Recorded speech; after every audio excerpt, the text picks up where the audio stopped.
வணக்கம். பாஜகவை பொறுத்த வரைக்கும் நம்ம என்னன்னா, இந்த தடவை திமுக வந்து வீட்டுக்கு அனுப்பிச்சிடணும். திமுக திரும்பவும் ஆட்சிக்கு வரக்கூடாது அப்படிங்கிற மாரி இருக்காங்க. ஏன்னா 2029 நாடாளுமன்ற தேர்தலில் திரும்பவும் தமிழ்நாட்டில் பாஜக கால் ஊன்ற முடியாது அப்படிங்கிறதுல ரொம்ப தெளிவா இருக்கிறாங்க. அதனால பார்த்தீங்கன்னா, தாவேகாவை எப்படியாவது நம்ம கூட்டணிக்குள்ள கொண்டு வந்துடணும். விஜய்க்கு மக்கள் செல்வாக்கு இருக்கு. தங்களுக்கு சாதகமா அதை பயன்படுத்தி நம்ம ஜெயிச்சிடலாம், வெற்றி பெற்றலாம் அப்படின்னு நினைக்கிறாங்க. எடப்பாடி பழனிசாமிக்கு விஜய், தாவேகா, அதிமுக, பாஜக கூட்டணிக்குள்ள வந்தா கண்டிப்பா அது மிகப்பெரிய ஒரு பஞ்சாயத்தாகும் அப்படிங்கிறதுல ஒரு பயமா இருக்கிறார். அவர் சொல்றது எல்லாமே ஆட்சியில பங்கு அப்படிங்கிற மெகா ஆஃபரை வந்து முன்னாடி வைக்கிறார். விஜய் தான் முதலமைச்சர் வேட்பாளர் அப்படிங்கிறாரு. 90 தொகுதி கேட்கிறாரு. இதெல்லாம் பார்த்தீங்கன்னா எடப்பாடி பழனிசாமினால ஒத்துக்கவே முடியாது. எப்படி ஒத்துக்குவார்? அவர் ஏற்கனவே 4.5 வருஷம் முதலமைச்சராக இருந்தவர். புதுசாக கட்சியை ஆரம்பிச்சிருக்காரு விஜய். இந்த கட்சியை வச்சுக்கிட்டு எவ்வளவு ஓட்டு சதவீதம் கிடைக்குமா அப்படின்னு தெரியாது. சர்வே சொல்றாங்க 25%, 30% அப்படின்னு சொல்றாங்க. பிரிக்கிறது எல்லாம் அதிமுக ஓட்டு தாயா அப்படின்னு பேசுறாங்க. இருந்துட்டு போகுது. அதெல்லாம் அவ்வளோலாம் ஒத்து கிடையாது விஜய் அப்படிங்கிற மாதிரி விஜய் எடப்பாடி பழனிசாமி அவருடைய தரப்பு ஆதரவாளர்கிட்ட சொல்றாங்க. விஜய் கண்டிப்பா பாஜகவோட கூட்டணி வைப்பாரு, நீங்க வேணா பாருங்களேன் அப்படின்னு சொல்லி அடிச்சு பேசுற நிறைய பேர் இருக்கிறாங்க. அதை தாண்டி பார்த்தீங்கன்னா அவர் டெல்லிக்கே இன்றைக்கே போயிருக்கிறாரு. நாளைக்கு தான் சிபிஐ விசாரணை. ஆனால் இன்றைக்கே போயிட்டு இன்றைக்கே வந்து அவர் தங்கியிருக்க போகிறாரு. முக்கியமான பாஜக பிரமுகர்களை சந்திக்க போகிறாரு அப்படின்னு சொல்கிறாங்க. ஆனால் உண்மையில் அது சாத்தியம் கிடையாது. அதுக்கு வாய்ப்பு கிடையாது. குறித்த நேரத்தில் போய் சேரணும் அப்படிங்கிறது தான். ஏன்னா விஜய்க்கு வந்து உண்மையிலே பாஜக மேலிடத்தோட பேச்சுவார்த்தை நடத்தணும் அப்படின்னா டெல்லிக்கு சிபிஐக்கு போய் அவர் ஆஜராக வேண்டிய அவசியமே கிடையாது. சென்னையிலே சிபிஐ அலுவலகம் இருக்குது. அங்கேயே போய் அவர் விசாரணைக்கு உட்படுத்தியிருப்பாங்க. ஆனால் கண்டிப்பாக வந்து பார்த்தீங்கன்னா பாஜகவுக்கு எந்த விதமான ஒரு ஓகேயும் விஜய் சொல்லலை அப்படிங்கிறது தான் இது வரைக்கும் கன்ஃபார்மாக இருக்குது. அதுலேயும் குறிப்பாக பார்த்தீங்கன்னா எல்லாருக்குமே பார்த்து ஒரு எண்ணம் இருக்குது, கூட்டணி வைக்கலாம், அதிமுகவோட வெற்றி பெறலாம், முதல் தேர்தல், இந்த தேர்தலில் வந்து நம்ம ஒரு ஸ்ட்ராங்காக கால் ஊன்றதுக்கான வாய்ப்புகள் இருக்குது அப்படிங்கிற மாதிரி எண்ணத்தில் தாவேகாலில் இருக்கிற மாவட்ட செயலர்கள் எல்லாம் புஸ்லி ஆனந்திட்ட பேசுகிறாங்க, பொதுச்செயலாளர்கிட்ட. ஆனால் ஜான் ஆரோக்கியசாமி மட்டும்தான் தெளிவான ஒரு கருத்தை எடுத்து விஜய்க்கு வச்சுக்கிட்டே இருக்கிறார். அப்படியெல்லாம் நம்ம செஞ்சிட முடியாது, செய்யக்கூடாது. அது மிகப்பெரிய ஒரு தப்பு. ஏன்னா இது ஜான் ஆரோக்கியசாமியோட வாதமே என்னன்னு கேட்டிங்கன்னா, ஏற்கனவே வந்து விஜய் வந்து பாஜகவோட பி டீம் அப்படின்னு சொல்லிட்டு இருக்காங்க. இந்த மாதிரி சமயத்தில் நம்ம பாஜகவோட என்டிஏ கூட்டணிக்குள்ள போய் நம்ம சேர்ந்தோம் அப்படின்னோம்னா இதை உறுதி செஞ்சுருவாங்க. முதல் முத்திரையே நமக்கு வந்து கண்டிப்பாக வந்து ஒரு ஸ்ட்ராங்கான ஒரு வலுவான பாஜகவோட பி டீம் அப்படிங்கிற ஒரு முத்திரையை குத்திடுவாங்க. அதுக்கப்புறமா நம்ம அதுலேருந்து மீண்டு வெளியே வர்றதுக்கான வாய்ப்புகளே இல்லை அப்படிங்கிற மாதிரி ஒரு ரொம்ப ஸ்ட்ராங்காக சொல்கிறாரு. நமக்கு வந்து தனித்துவம் வேணும். தாவேக்காக்குன்னு ஒரு தனித்துவம் இருக்குது, ஒரு சுயம் இருக்குது. இது பாதிக்கப்படக்கூடாது. இது பாதிக்கப்படாமல் கொண்டு போகிறது தான் ஒரு தலைவரோட எண்ணமே. நம்ம வந்து யாரை நம்பி நம்ம கட்சியை ஆரம்பிச்சிருக்கோம்? சிறுபான்மையினரை நம்பி தான், கிறிஸ்தவ அமைப்புகளை நம்பி தான். இந்த கிறிஸ்தவ அமைப்புகள் எல்லாமே நமக்கு கண்டிப்பாக திமுகவுக்கு போகிற ஓட்டுகளோ அதிமுகவுக்கு போகிற ஓட்டுகளோ நம்ம நோக்கி வரும்.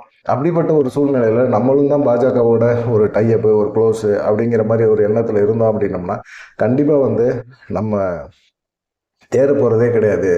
அது இல்லாமல் பாஜகவோட கூட்டணி வச்ச மாநில கட்சிகள் எதுவுமே பெருசாக வந்து ஜெயிச்ச மாதிரி தெரியல. நாளடைவில் அந்த கட்சிகள் வந்து ஒன்றும் இல்லாமல் போயிட்டு தான் பார்த்துருக்குறோம். எல்லா மாநிலத்திலும் அதுதான் இருக்குது. எடுப்பார் கைப்பிள்ளை மாதிரி கட்சி மாறிடுது அப்படிங்கிற ஒரு எண்ணம் ஜான் ஆரோக்கியசாமிக்கு இருந்துக்கிட்டே இருக்குது. ஜான் ஆரோக்கியசாமி அதை தான் சொல்கிறாரு. ஒரு புதிய அரசியல் கட்சிக்கு தேவையான மிக முக்கியமான ஒரு விஷயம் என்ன அப்படின்னா தனித்துவமான ஒரு அடையாளம். அந்த தனித்துவமான அடையாளம் விஜய்கிட்ட இருக்கு.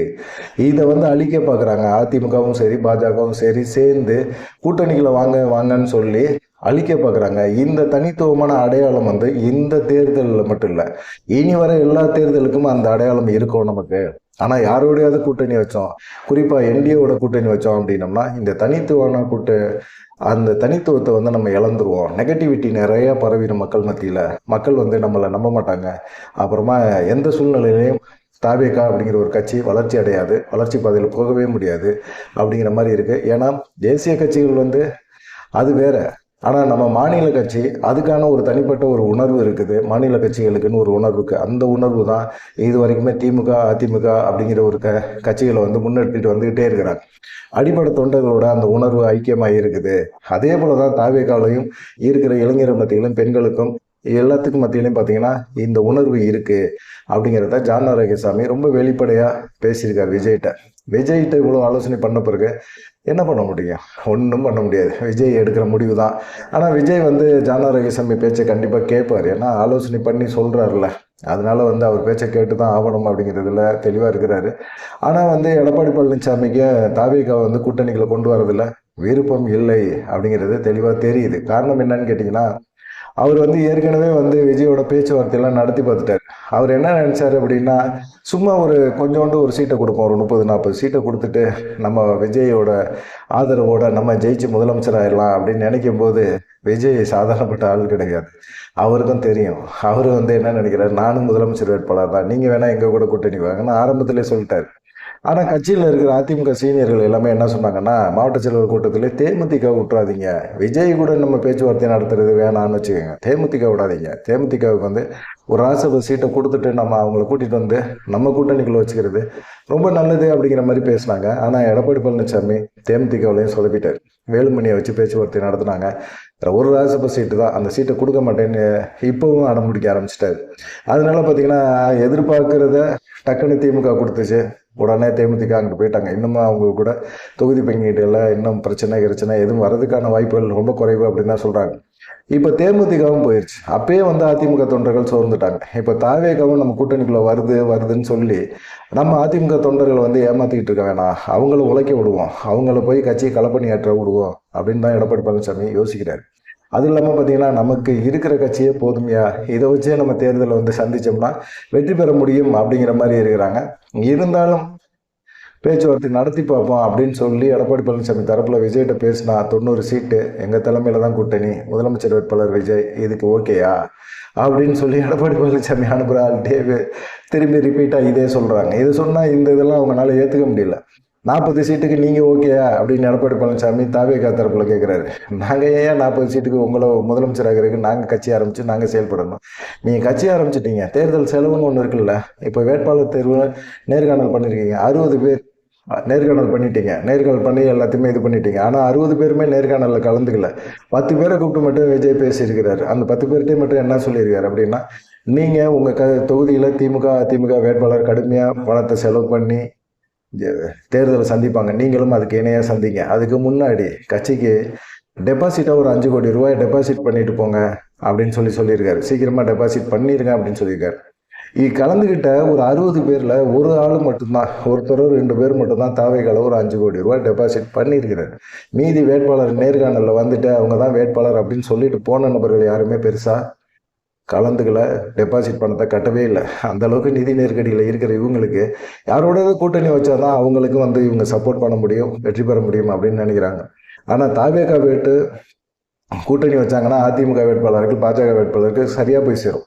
ஆனால் அதிமுக ஓட்டோ பாஜக ஓட்டோ தாவேகா வேட்பாளருக்கு வருமா அப்படிங்கிற ஒரு சந்தேகம் எல்லாத்துக்குமே இருக்குது. இந்த விஷயங்கள்லாம் வந்து கண்டிப்பாக நடக்கும் அப்படிங்கிற மாதிரி தெரியுது. ஆனால் பார்த்தீங்கன்னா இப்போ பியூஷ் கோயல் வந்தார், பேச்சுவார்த்தை நடத்துகிறேன்னு சொன்னார். ஆந்திராவில் வந்து ஒரு டீம் வந்துச்சு, அது பவன் கல்யாணோட டீமு. சென்னையிலே டேரா போட்டு விஜய் சந்தர்ப்பம் கிடைக்கும் போதெல்லாம் விஜயை சந்தித்தாங்க. விஷ்ணு ரெட்டி விஜயோட நண்பர், அவரை சந்தித்து பேச்சுவார்த்தை நடத்துனாங்க. இப்படி எல்லாருமே பேச்சுவார்த்தை நடத்துகிறாங்க. விஜய் தான் தரப்பில் வந்து சொல்கிற ஒரே விஷயம், விஜய் தான் முதலமைச்சர் வேட்பாளர், அவ்வளோதான்.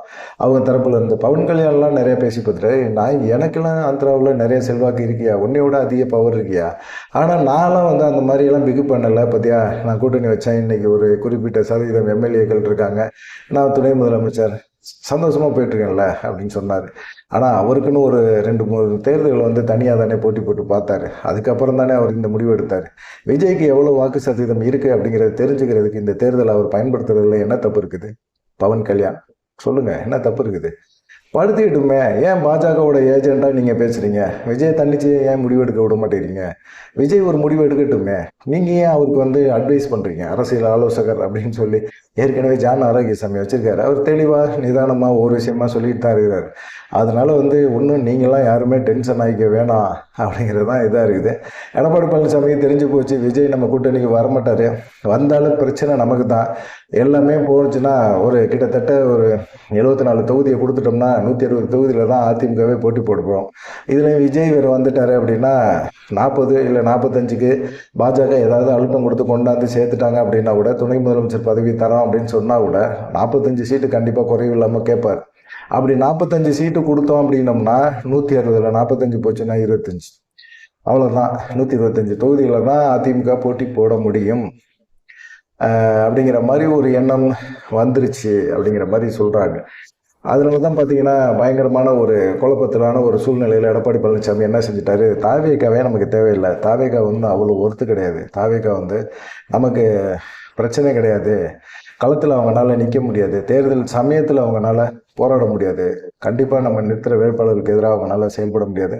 மக்களும் பெருசாக கடைசி நேரத்தில் நம்ம எப்படி கவனிக்கிறோமோ அதுக்கு தகுந்த மாதிரி அவங்களும் மாறிக்குவாங்க. பிரச்சனை அது கிடையாது, தாவேகாவோட நம்ம கூட்டணி வைக்கணும்னு அவசியம் கிடையாது அப்படின்னு சொல்லிட்டு பியூஷ் கோயல்கிட்ட பேசியிருக்காரு. கட்சியில் இருக்க முக்கியமான பெருமர்கள்ட்ட எல்லாம் பேசியிருக்காரு. அடப்போங்க, இப்படியே சொல்லி சொல்லி சொல்லி தேமுதிக விட்டுட்டீங்க, இப்போ தாவேகாவை விட்டுட்டீங்க, என்ன தான் பண்ண போகிறீங்க அப்படிங்கிற மாதிரி எல்லாருமே பேச ஆரம்பிச்சிட்ருக்காங்க. இதை பற்றி உங்களுடைய கருத்துக்கள் என்ன? தாவேகா தனிச்சு தான் போட்டி போட்டோம் அப்படிங்கிறதும், எடப்பாடி பழனிசாமி தாவேகாவுன்னா அவ்வளோ ஒர்த்து கிடையாதுங்க அப்படின்னு சொல்கிறதும், இந்த விஷயங்களை பற்றி உங்களுடைய கருத்து என்ன அப்படிங்கிறத மறக்காமல் கமெண்ட் பண்ணுங்கள். நன்றி, வணக்கம். தொடர்ந்து நம்ம சேனலுக்கு ஒரு சப்போர்ட் பண்ணுங்கள்.